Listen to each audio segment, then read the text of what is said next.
প্রত্যেক মানুষ নিজের জীবনে দুঃখ অনুভব করেন। প্রত্যেকের দুঃখ আলাদা হতে পারে। কারোর মনে এই দুঃখ থাকে যে সে তার বাবা মায়ের সব ইচ্ছে পূরণ করতে পারেননি। কেউ এটা ভেবে দুঃখ পান যে সে চিরকাল সদাচার করেছেন, সৎকর্ম করেছেন, কিন্তু তাও তাকে দুরাচারী বলে মনে করা হয়। কেউ এটা ভেবেও দুঃখ পান যে তার সামনে যে ব্যক্তি রয়েছেন তার চোখে তিনি শত্রু হয়ে উঠেছেন বা দুষ্ট হয়ে উঠেছেন, যেখানে তিনি হয়তো কোনো অনুচিত কাজই করেননি। এবার এই সমস্ত বিষয় নিয়ে ভেবে নিজের ব্যক্তিত্ব নিয়ে সন্দেহ প্রকাশ করবেন না। যদি নিজের ব্যক্তিত্ব নিয়ে কোনো সন্দেহ থেকে থাকে, তাহলে কর্ম সংক্রান্ত প্রশ্ন করুন যে আপনি যা করেছেন তাতে কি উচিত ছিল, কি অনুচিত ছিল। যেটা প্রয়োজন সেটা এটা বোঝার যে আপনার অন্তর্মন, আপনার বিবেক আপনাকে কি বলছে, আর আপনার অন্তর্মন আর আপনার বিবেক আপনাকে যেটা করতে বলবে শুধু সেটাই করুন। আর তারপরে এই সংসার কি বলবে, কি ভাববে সেসব নিয়ে ভাবতে যাবেন না।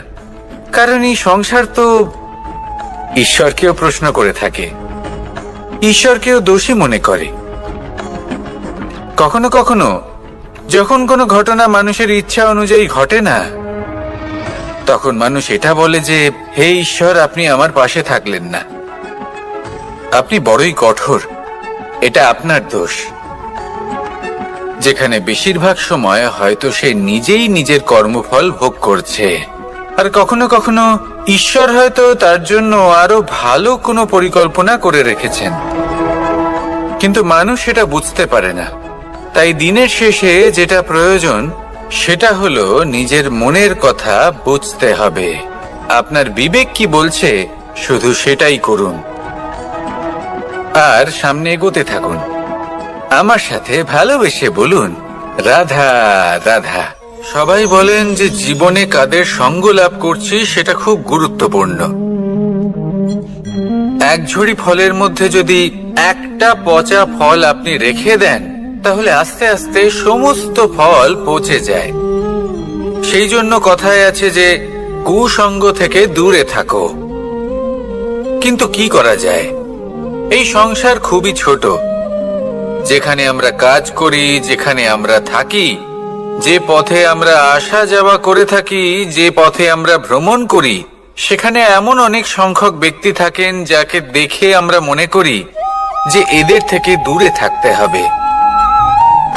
তখন আমরা কি করতে পারি? তাদের কি আমরা পরিত্যাগ করব?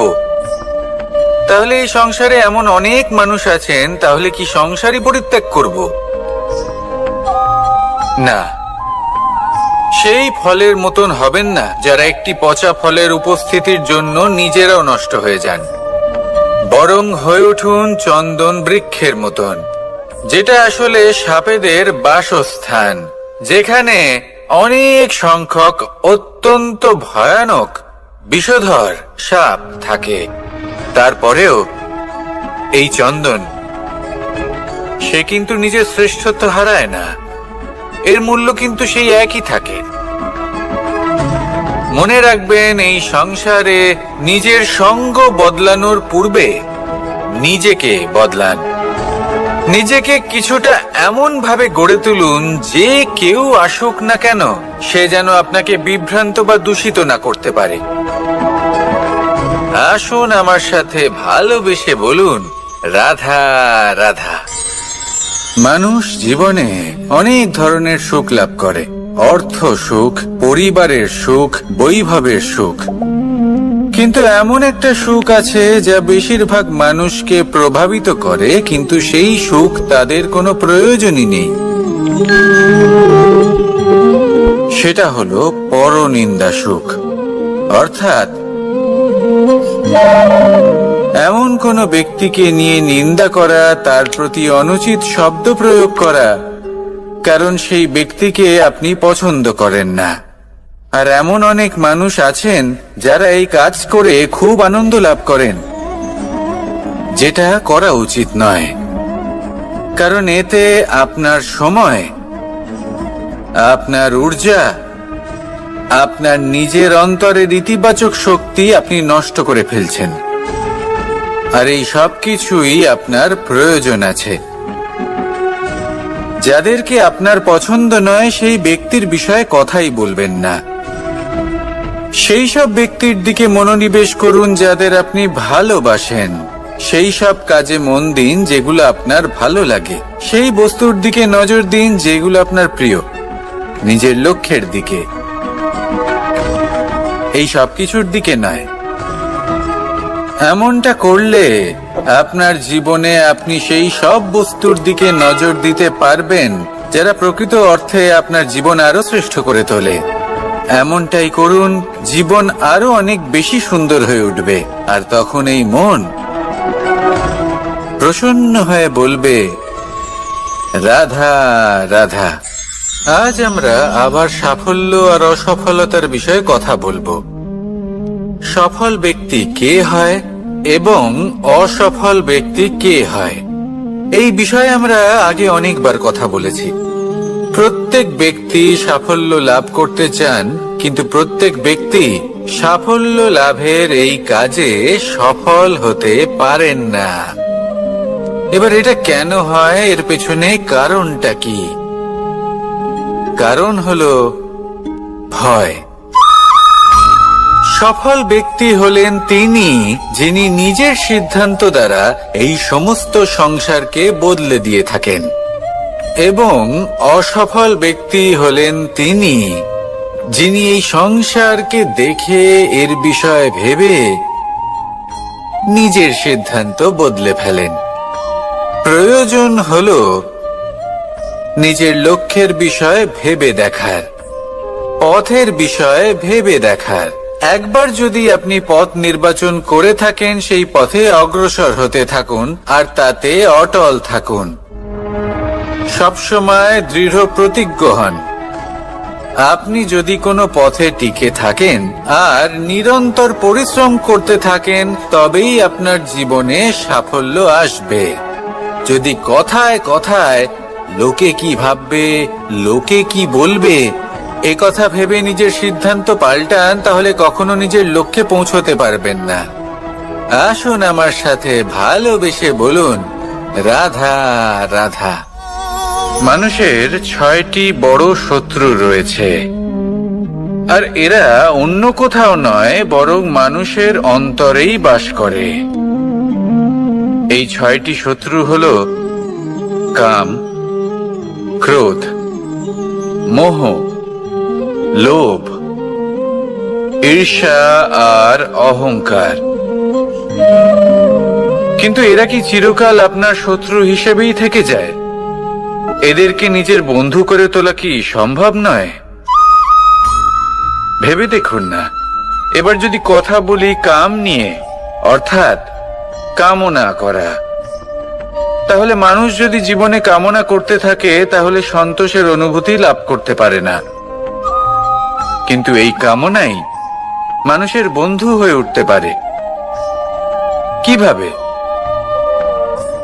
ধরুন, যদি মানুষ ভাবে আমি আরো অনেক বেশি শ্রেষ্ঠ ব্যক্তি হয়ে উঠতে চাই, আর তার জন্য কর্ম করে, পরিশ্রম করে, তাহলে ভবিষ্যতে গিয়ে শ্রেষ্ঠ ব্যক্তি হয়ে উঠতে পারে কামনার কারণে। অর্থাৎ এই কামনাই ওর বন্ধু হয়ে ওঠে। কিন্তু ধরুন কোনো মানুষ যদি চায় সে শ্রেষ্ঠ ব্যক্তি হয়ে উঠবে, কিন্তু তার জন্য না কোনো কর্ম করছেন আর না কোনো পরিশ্রম করছেন, আর অধর্মের পথে চলতে শুরু করে দেন, তাহলে এই কামনাই তার শত্রু হয়ে উঠতে পারে। এবার যদি এই কামনাকে নিজের বন্ধু করে তুলতে হয়, তাহলে নিজের নির্বাচনে বিচক্ষণ হতে হবে, নিজের মস্তিষ্কের উপর নিয়ন্ত্রণ রাখতে শিখতে হবে। সেটাই করুন আর আমার সাথে ভালোবেসে বলুন, রাধা রাধা। আজ আমরা মানুষের আরো একটি শত্রুর বিষয়ে কথা বলবো, যার নাম হলো লোভ। যে কোনো বস্তুকে অত্যাধিক লাভ করার যে বাসনা, যতটা লাভ করেছি ততটা যথেষ্ট নয়, আমার আরো চাই, আরো চাই, একেই বলে লোভ। এবার এই লোভ আপনার জীবনে শুভ না অশুভ, আপনার মিত্র নাকি আপনার শত্রু, সেটাও নির্ভর করছে আপনার ওপর। যেমন ধরুন, কোনো ব্যক্তির অসম্ভব ধনের লোভ, সে সেটা অর্জন করছে আর সেটা সংগ্রহ করছে, আর সেটা লাভ করার জন্য সে অনৈতিক কাজ করছে। যদি এই সব হতে থাকে তাহলে লোভ কিন্তু আপনার পক্ষে অত্যন্ত ক্ষতিকারক। কিন্তু যদি সেই ব্যক্তি ধরুন ধন অর্জন করছেন, তার সাথে নীতিও পালন করছেন, আর সংগ্রহ করার পরে সেটা সংসারে ছড়িয়ে দিচ্ছেন, যদি এমনটা হয় তাহলে এই লোভ আপনার বন্ধু হয়ে উঠতে পারে। যদি আপনার সৎসঙ্গ লাভ করার, সৎকর্ম করার লোভ থাকে, তাহলে আপনি কখনো একা থাকবেন না। যদি ভালোবাসা প্রদান করার লোভ থাকে, এই সংসারকে সাহায্য করার লোভ থাকে,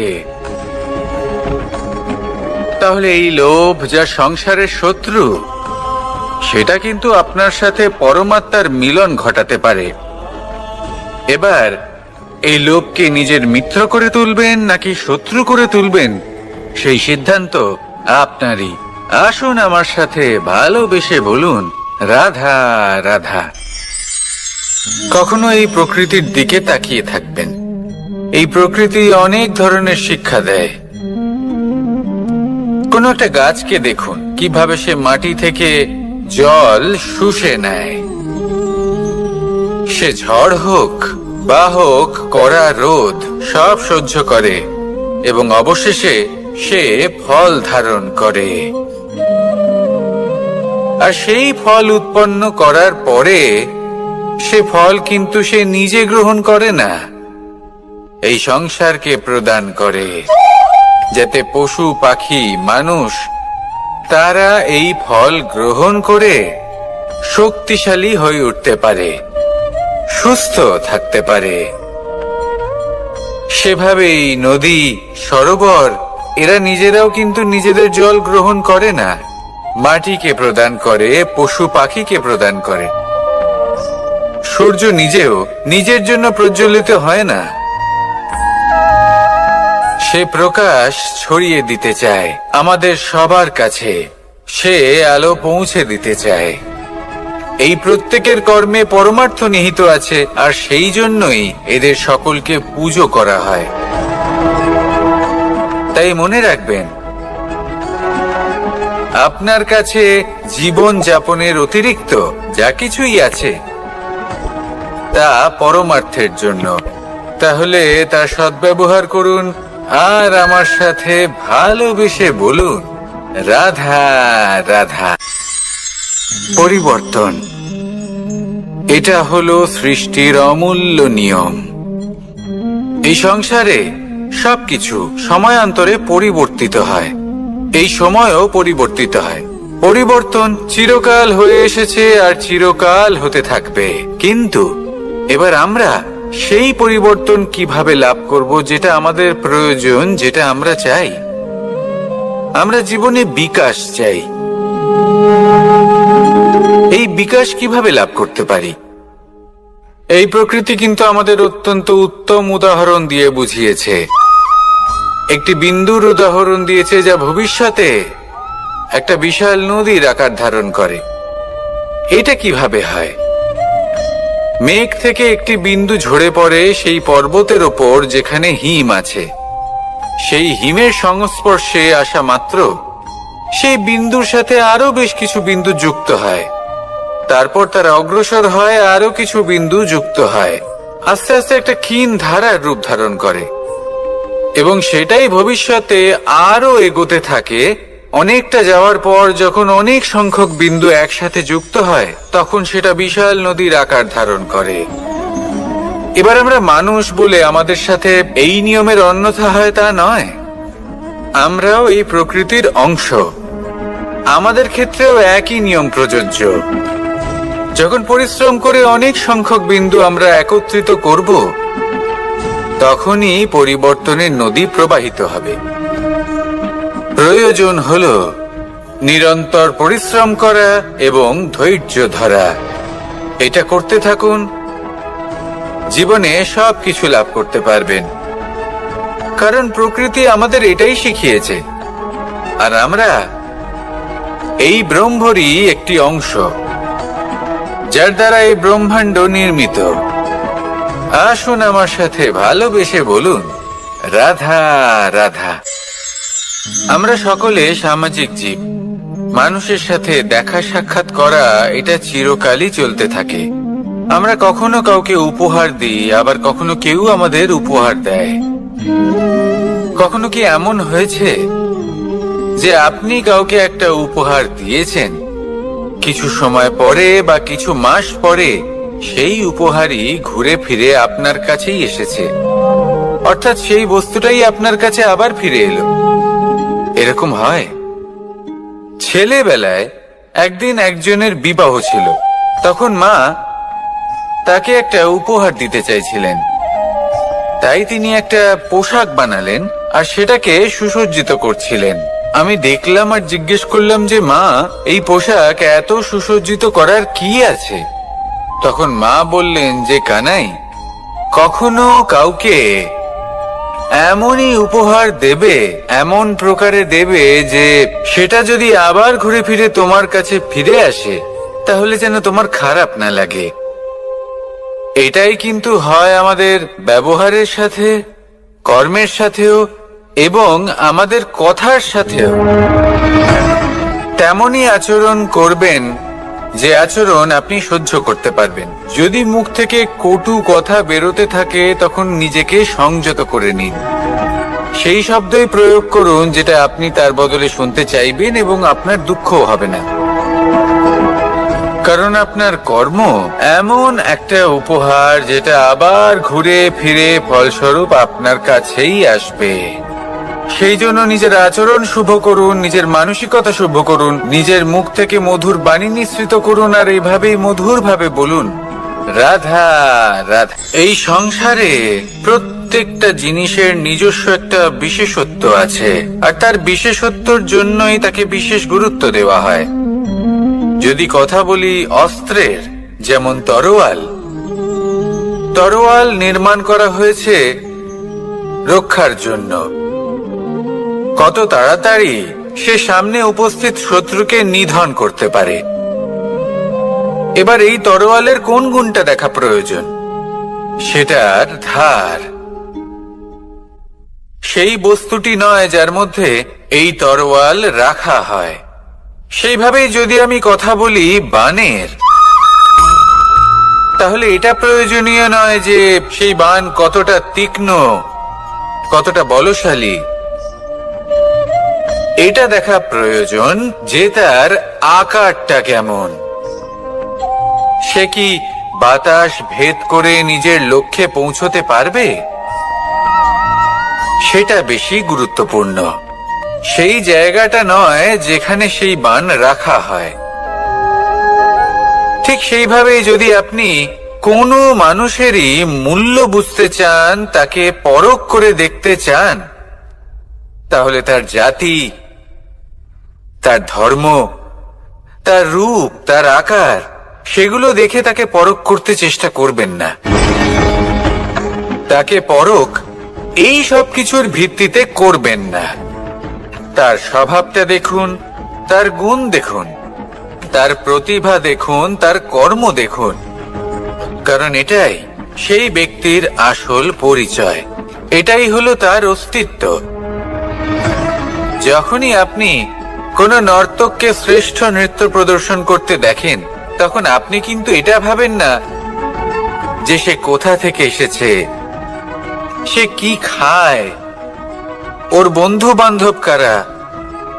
আপনি তার নৃত্য দেখেন, ওর শিল্প দেখেন, সেটারই প্রশংসা করেন, সেটাকেই সম্মান করেন।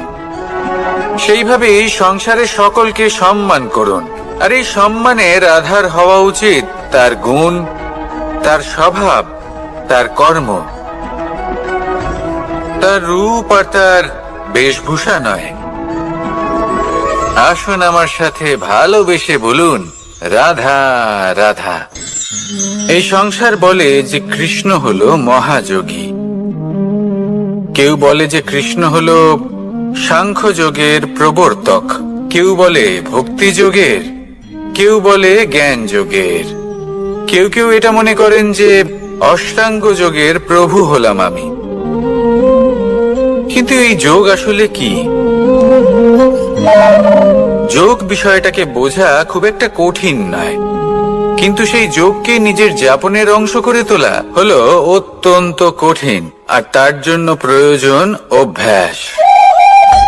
যোগ শব্দটার অর্থ হলো যুক্ত করা, আর এটা আমি ছোটবেলায় শিখেছিলাম। যখন আমার মাখন খেতে ইচ্ছে করত আর মা মাখনের সেই হাঁড়িটা ওপরে টাঙিয়ে রাখতেন, তখন আমরা ভাবতাম যে অত দূরে পৌঁছবো কি করে।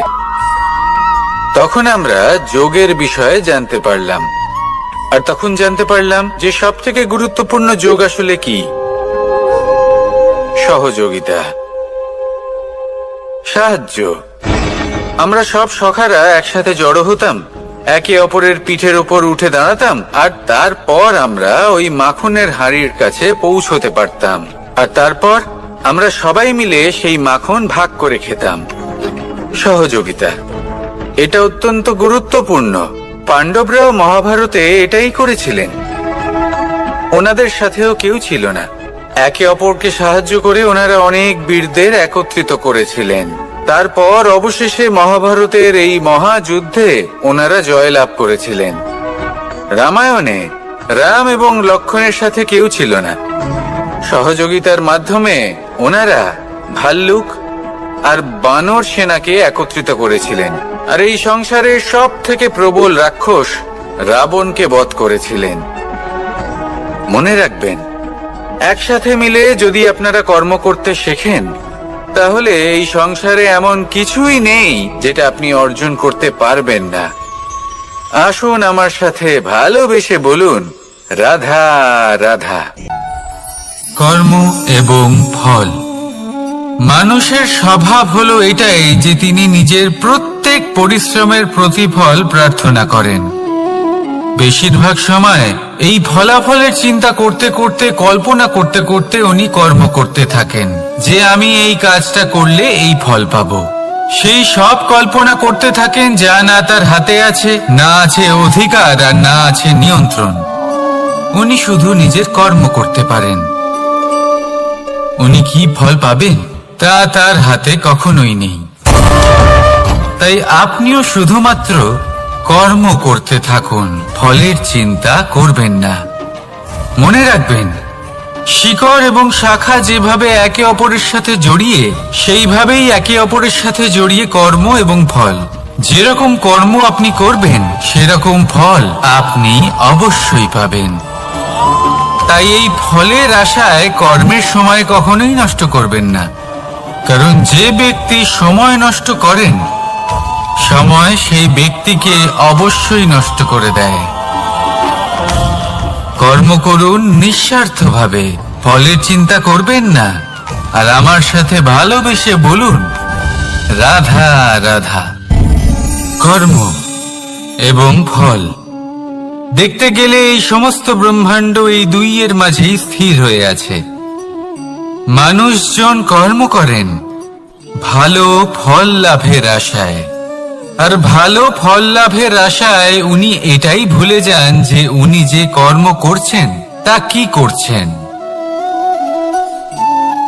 আমি বলেছিলাম কর্ম করুন ফলের চিন্তা না করে, কিন্তু কি কর্ম করছেন সেই বিষয়ে ভাবাটাও অত্যন্ত আবশ্যক। নয়তো অনেক সময় আমরা এমন কর্ম করে ফেলি যা না চাইতেও বিষে পরিণত হয়, যা হয়েছে দুঃশাসনের সাথে, দুর্যোধনের সাথে, গুরু দ্রোণের সাথে। একজনের মানসিকতা উচিত ছিল না, একজনের বিবেক উচিত ছিল না, আরেকজন যে পক্ষ নির্বাচন করেছিলেন সেই পক্ষ উচিত ছিল না।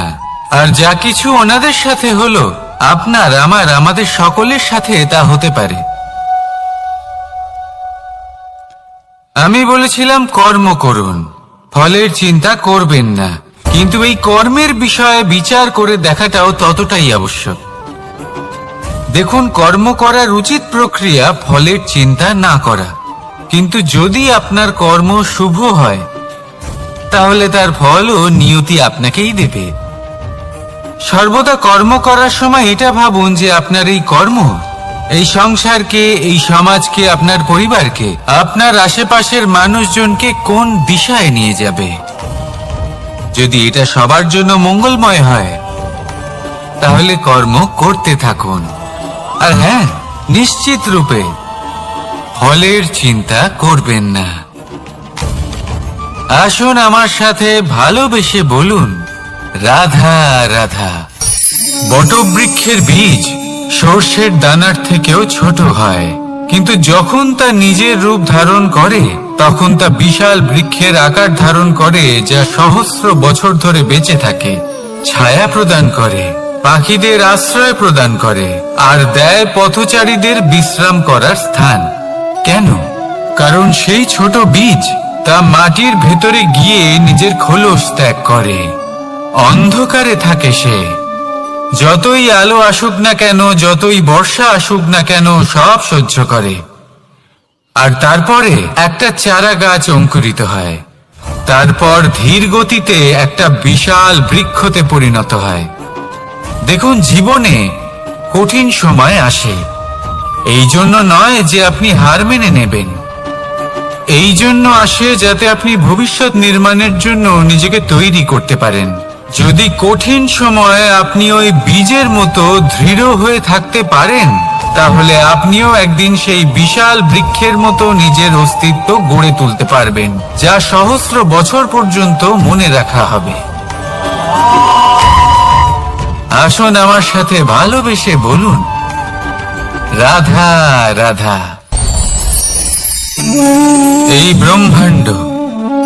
এই ব্রহ্মাণ্ড কত বৃহৎ, তাই না? যার সম্মুখে এই পৃথিবীকেও একটা বিন্দুর মতো মনে হয়।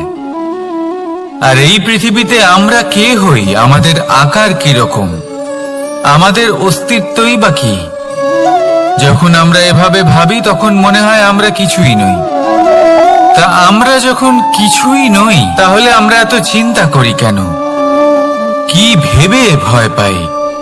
কাকেই বা এত ভয় পাই? কে আমাদের মারতে পারে আর কেই বা আমাদের জন্ম দেবে? আত্মার আসলে না কখনো জন্ম হয় আর না কখনো মৃত্যু। আত্মা শুধুই শরীর বদল করে। আপনি, আমি, আমরা সকলে এই শরীর নয়, আমরা হলাম আত্মা, যা হলো পরম আত্মার পরম অঙ্গ। সেই জন্য মনে রাখবেন, বাইরের কোথাও দেখবেন না, নিজের অন্তরের গভীরে গিয়ে দেখুন, আত্মাকে উপলব্ধি করতে শিখুন। ক্লেশ, ভয়, চিন্তা, এই সব কিছুর থেকে নিজেকে দূরে রাখুন, তাহলেই উপলব্ধি করতে পারবেন পরমাত্মা কে। তাহলে আসুন আমার সাথে ভালোবেসে বলুন, রাধা রাধা। পরিবর্তন এই সংসারের শাশ্বত নিয়ম। কোন রাজা নেই যিনি চিরকাল রাজা থাকেন, কোন ধনী ব্যক্তি নেই যিনি চিরকাল ধনী থাকবেন। এই সংসারে সূর্যের স্থান নেওয়ার জন্য চন্দ্রিমার আগমন ঘটে। কোন স্থান যাকে পতিত বলা হয়েছিল, সেখানে মহল তৈরি হয়েছে। কোন স্থান যাকে আজ মলিন বলা হয়েছে, কাল সেখানে মন্দিরও স্থাপন হতে পারে। কোন ঋতু চিরকালের জন্য থাকে না, কখনো সময় চিরকাল একরকম থাকে না। আজ যা আপনার কাছে রয়েছে, কাল অন্য কারোর ছিল। আজ যে আপনার কাছে রয়েছে, কাল তা অন্য কারোর কাছে চলে যাবে। আপনার সাথে কিছু থাকলে তা হলো আপনার কর্ম, কিন্তু সেই কর্মের পরিণামও আপনার নয়। আপনি শুধু কর্ম করুন, বাকি সবকিছুই পরিবর্তনশীল। কিন্তু সেই পরিবর্তনকে দেখে ভয় পাওয়ার প্রয়োজন নেই, তাকে স্বাগত জানান। যদি আপনি হাসি মুখে সেই পরিবর্তনকে স্বাগত জানান, তাহলে এই পরিবর্তনও হাসি মুখে আপনার সাথে থাকবে। আসুন আমার সাথে ভালোবেসে বলুন, রাধা রাধা। সঞ্চয় মানুষের যখন থেকে বোধ বুদ্ধি হয়, সঞ্চয় করতে আরম্ভ করে দেন। সঞ্চয় করতে থাকেন ভোজনের, সঞ্চয় অর্থের, সঞ্চয় শক্তির। নিজের জন্য করেন, নিজের পরিবারের জন্য করেন, নিজের স্ত্রীর জন্য করেন, সন্তানের জন্য করেন, সন্তানের সন্তানের জন্য সঞ্চয় করেন। সঞ্চয় করার জন্য ওনার কাছে অনেক কারণ রয়েছে, কারণ উনি এটা ভাবেন যে এই সঞ্চিত শক্তির জন্য কেউ ওনার কোনো ক্ষতি করতে পারবে না। মানুষ ভুলে যান একটা গুরুত্বপূর্ণ কথা, এই সত্য, উনি এই সংসারে খালি হাতেই এসেছিলেন, আর এখান থেকে ওনাকে খালি হাতেই যেতে হবে। যা এখানকার তা এখানেই থেকে যাবে। আর যদি কিছু ওনার সাথে যায় তা হলো ওনার কর্ম, আর কিচ্ছু নয়। তাই যদি কিছু অর্জন করতে চান তাহলে শুভ কর্ম অর্জন করুন, আত্মশক্তি অর্জন করুন, কারণ পরলোকে এটাই হবে আপনার সম্পত্তি। তাহলে কি এটা আপনি অর্জন করতে চান না? আসুন আর আমার সাথে ভালোবেসে বলুন, রাধা রাধা। সদিচ্ছা। দেখতে গেলে 3 অক্ষরে তৈরি এই শব্দ, কিন্তু সমস্ত ত্রিলোক তার উপরেই আধারিত। আপনি এই সংসারে এসেছেন, তখন অবশ্যই শ্বাস নেবেন, কিন্তু তার বদলে আপনাকে কিছু তো দিতেই হবে। আপনার উপর নির্ভর করছে আপনি কি দেবেন। কি দেবেন এই সংসারকে, এই সমাজকে, নিজের পরিবারকে, আর তার বদলে কি নেবেন? যশ নাকি অপযশ? দেখুন, এক ছিল রাবণ, যে কিনা সমুদ্র পার করলো সীতাকে অপহরণ করার জন্য, আর এক ছিলেন রামচন্দ্র, যিনি সমুদ্র পার করেছিলেন, সেতু বানিয়ে গিয়েছিলেন সীতাকে ফিরিয়ে নিয়ে আসার জন্য। দুজনেই সমুদ্র পার করেছিলেন, শুধু পার্থক্য ছিল সদিচ্ছাকে বোঝার, লক্ষ্যের। অনেক মানুষের যাত্রা একরকম হতেই পারে, কিন্তু আনন্দ তখনই লাভ করবেন যখন লক্ষ্য শুভ হবে, মহান হবে। এই লক্ষ্য দিয়ে এই সংসারের কল্যাণ হবে এবং মানুষের সম্মান হবে। যদি আপনার সংকল্প উচিত হয় তাহলে আপনার লক্ষ্য উচিতই হবে, নয়তো শুধুমাত্র বিনাশ হবে। আর উচিত এটাই হবে যে বিনাশের হাত থেকে যেন নিজেকে বাঁচানো যায়, কি বলেন? তাই জীবনে যে লক্ষ্য স্থির করছেন, মনে রাখবেন তা যেন শুভ লক্ষ্য হয়। যদি এরকম হয় তাহলে আপনার যাত্রা, আপনার জীবন দুটোই শুভময় হবে। আসুন আর আমার সাথে ভালোবেসে বলুন, রাধা রাধা। সুরক্ষা। এই সুরক্ষা আসলে কি? এটা কি কোনো কবচ নাকি কোনো সীমা? এই সুরক্ষা আসলে অন্য কিছু। আমাদের মাতা পিতা, আমাদের প্রিয়জন, আমাদের বন্ধু, এই সমাজ, আমাদের শুভাকাঙ্ক্ষী, আমাদের আত্মীয়, এনারা সবাই আমাদের জীবনে কোনো না কোনো ভাবে সুরক্ষা দিয়ে থাকেন, একটা কবচ দিয়ে থাকেন কোনো না কোনো রূপে। কিন্তু দেখতে গেলে আমাদের পরাক্রমের পথে, আমাদের বীরত্বের পথে, আমাদের সাহসের পথে এই সুরক্ষাই সব থেকে বড় বাধা হয়ে দাঁড়ায়। একবার ভেবে দেখুন, যদি আপনি কোনো সুরক্ষাই না পান, বা যদি আপনি এই সুরক্ষা ভেঙে বাইরে আসতে পারেন, তাহলে আপনার বীরত্ব চরম সীমায় পৌঁছে যায়। কেন? কারণ তখন আপনি জানেন যে এই সংসারের সম্মুখীন আমাদের নিজেদেরই হতে হবে।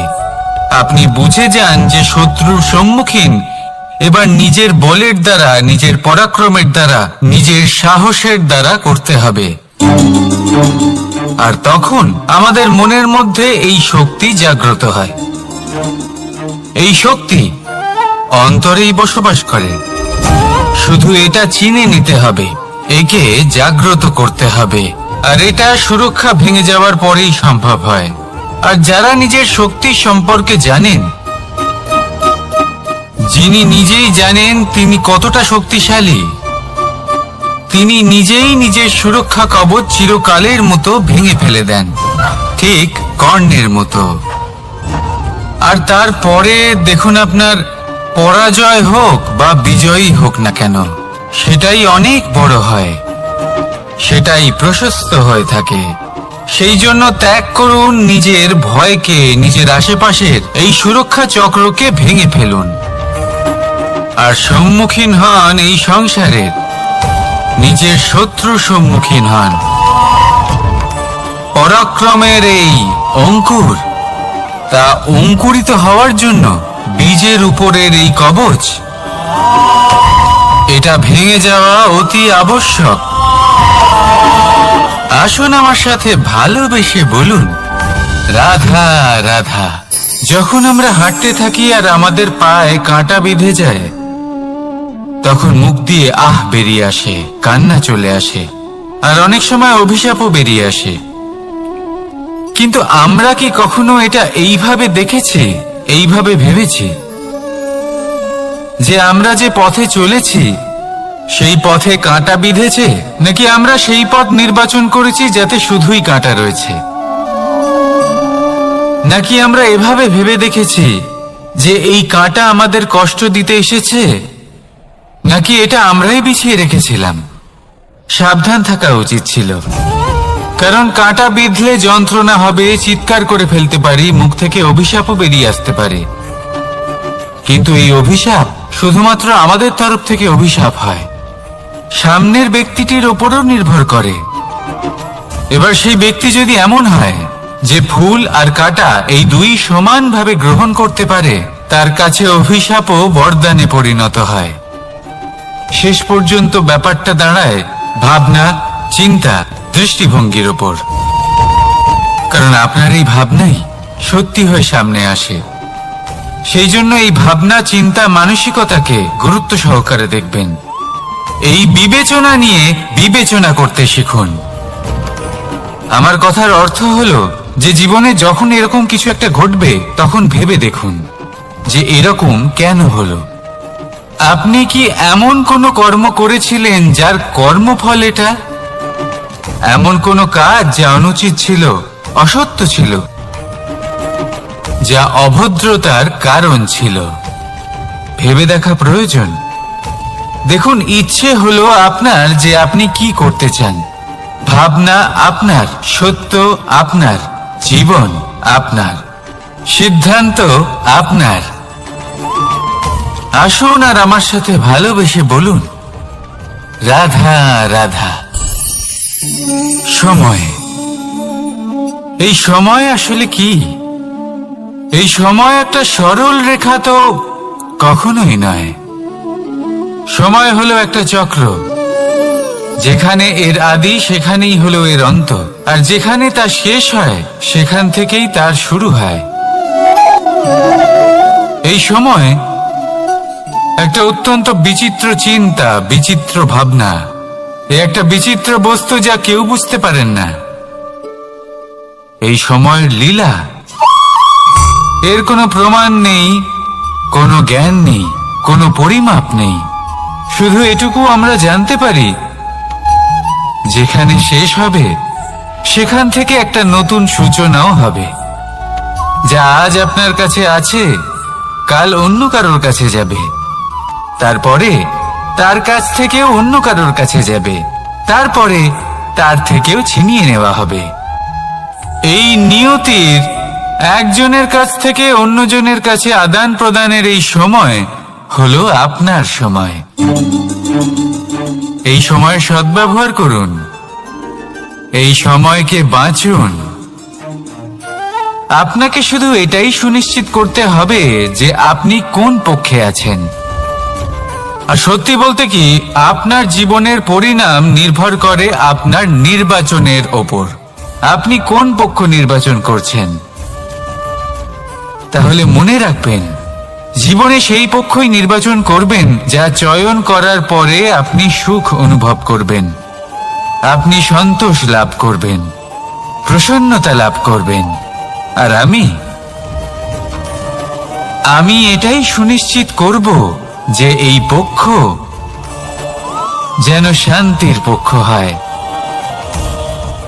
এই পক্ষই যেন প্রেমের পক্ষ হয়।